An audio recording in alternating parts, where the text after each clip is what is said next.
প্রথমবার বানালাম, প্রথমবারেই যে এতটা স্বাদ হবে আমি কিন্তু না বানালে জানতেই পারতাম না। গরম গরম কলা পাতার উপরে ভাত, তার সাথে এই মাছের ভাপাটা। কি মাছের ভাপা বানালাম তোমরা কি কেউ দেখে চিনতে পারছো? অনেকেই ভাববে ভেটকি মাছের ভাপা, না আসলে আজকে বানিয়েছি কাতলা মাছের ভাপা। আর এতটাই স্বাদ হয়েছিল খেতে, যাকে বলে এক পদে বাজিমাত। তাহলে চলো রেসিপিটা তোমাদের সাথে শেয়ার করব। মাছটা ভাঙছি, দেখে কিন্তু কেউ বুঝতে পারবে না এটা ভেটকি মাছ না কাতলা মাছ বানিয়েছি। তো যাই হোক, রেসিপিটা কিভাবে বানালাম চলো তোমাদের সাথে শেয়ার করি।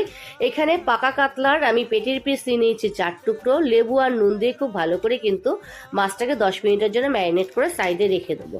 তারপরে এই কাতলা মাছ ভাপা বানানোর জন্য যে মশলাটা আমি ব্যবহার করেছি সেই মশলাটাই আমি বানাবো। তাহলে চলো মাছটাকে সাইডে রেখে দিয়ে মশলাটাকে বানিয়ে নিই। তার জন্য মিক্সিং জার নিয়ে নিয়েছি। মিক্সিং জারে নিয়ে নেবো কালো সর্ষে, পোস্ত, কয়েক টুকরো কাজু,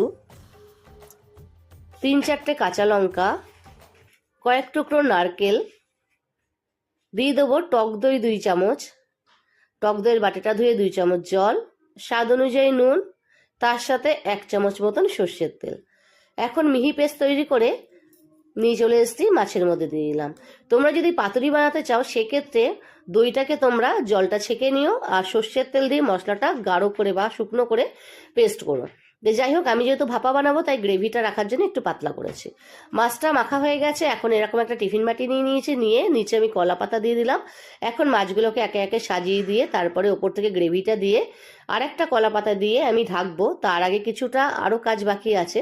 গ্রেভিটা দিয়ে দিলাম, এখন ওপর থেকে আরেকটু সর্ষের তেল দিয়ে দিলাম, তার সাথে একটা কাঁচা লঙ্কা, কিছুটা ধনেপাতা কুচি ওপর থেকে ছড়িয়ে দিয়ে এখন আরেকটা কলা পাতা দিয়ে ঢেকে ঢাকনা বন্ধ করে 20 থেকে 25 মিনিট গ্যাসের ফ্লেম লো টু মিডিয়ামে রেখে ভাপালেই কিন্তু এই কাতলা মাছের ভাপা একদম রেডি হয়ে যাবে গরম গরম ভাতের সাথে খাওয়ার জন্য।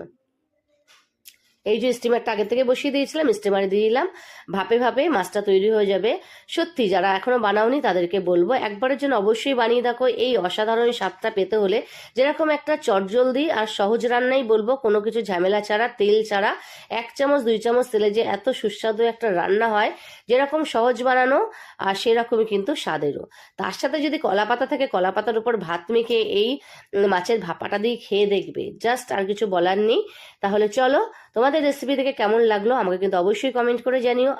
রেসিপি থেকে ভালো লাগলে একটা লাইক আর বন্ধুদের মধ্যে একটু বেশি বেশি করে শেয়ার করে দাও, আরও বন্ধুদেরকে দেখার সুযোগ করে দাও। আর যারা যারা এখনো পর্যন্ত আমার ইউটিউব চ্যানেলটাকে সাবস্ক্রাইব করোনি, সাবস্ক্রাইব করে পাশে থেকো। আর যারা ফেসবুক থেকে দেখছো তারা ফেসবুক পেজটাকে ফলো করে দিয়ে আমার পাশে থেকো বন্ধুরা।